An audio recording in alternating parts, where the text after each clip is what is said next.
Kyle Shanahan. We really gave him a lot of credit for beating the Bears in retrospect. 38 points. We were saying stuff like, man, he's grown up. He's different now. He's humbled. Those losses, he is different. He's going to come into this game against the Rams, and he's going to coach his best. He's going to have the Niners locked in. A solid unit. I mean, they're going to have Greenlaw back. It's all going to come together for the 49ers.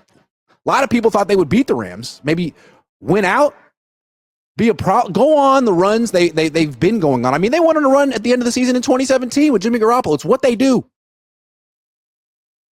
In the most important game of the season against Sean McVay, against a team that only scored 12 points, this is what Kyle Shanahan did.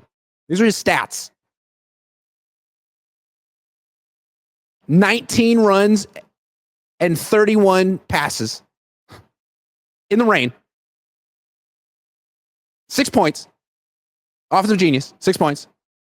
And one player quit on him. His team fell apart. Like, let's compare him and Sean McVay. Sean McVay is not a great coach. 12 points. What was the difference between Kyle and Sean McVay in this game? Season on the line for both teams. One guy won a Super Bowl. Another guy lost a bunch. So what McVay did was he just kept running the ball over and over and over and over and over again. Didn't matter what he was gaining. I mean, Kyron Williams was getting like 3 yards a carry. Didn't matter. Ran the ball with Kyron Williams 29 times. Total, Sean McVay called 34 passes and 31 runs. 34 runs and 31 passes. Sean McVay called 34 runs and 31 passes. It's great. That's what you should do. He had a Super Bowl winning quarterback, and he ran the ball at 3 yards a carry. He was sensible. That's how you win. You stick with it, and at the end of the game, the Niners couldn't stop the run. Kyle just started passing with a quarterback who can't really throw that well in the rain.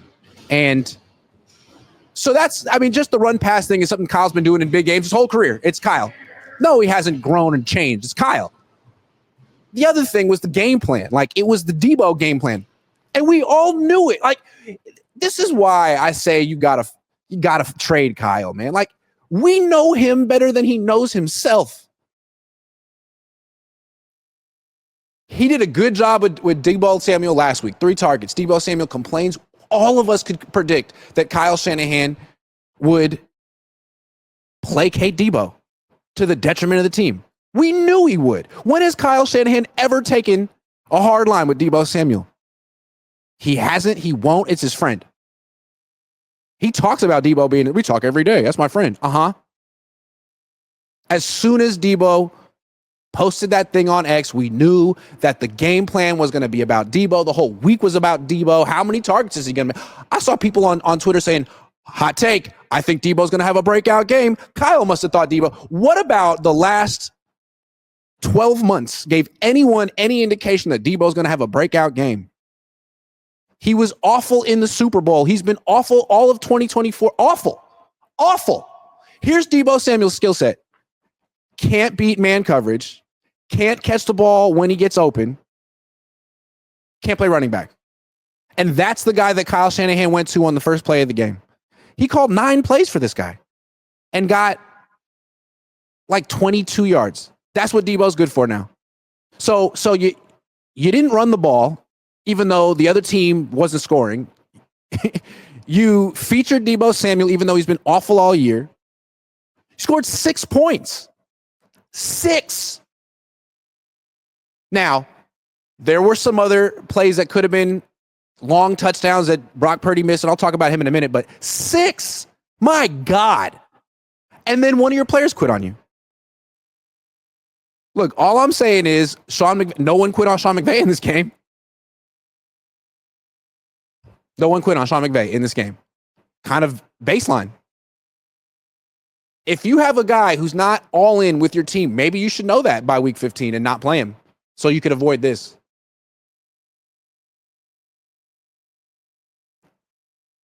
How excited are you about bringing Kyle Shanahan back next year? What makes you feel that in year 9, this team is really going to be running through walls for him? Does it not look like he's lost his team? He lost Devondre Campbell.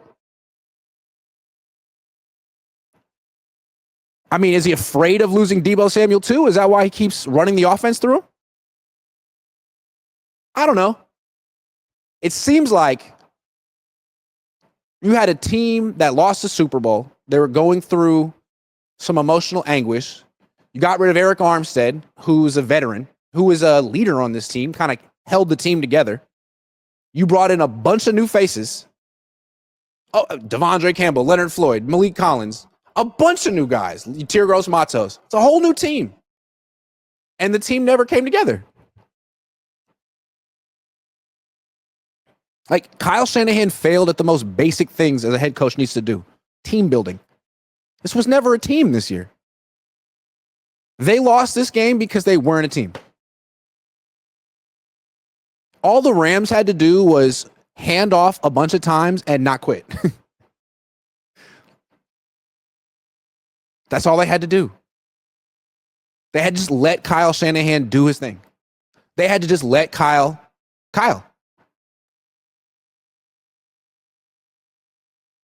Isn't that demoralizing?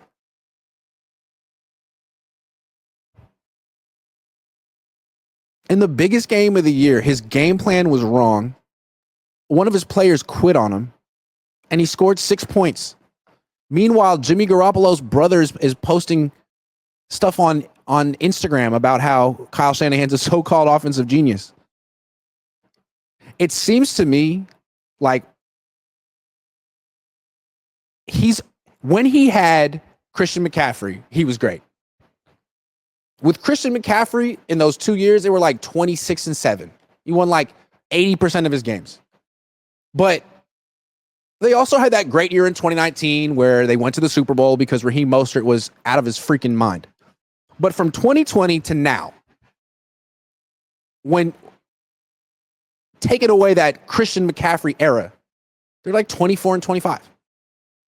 They're just a very overrated bunch across the board. Debo's overrated.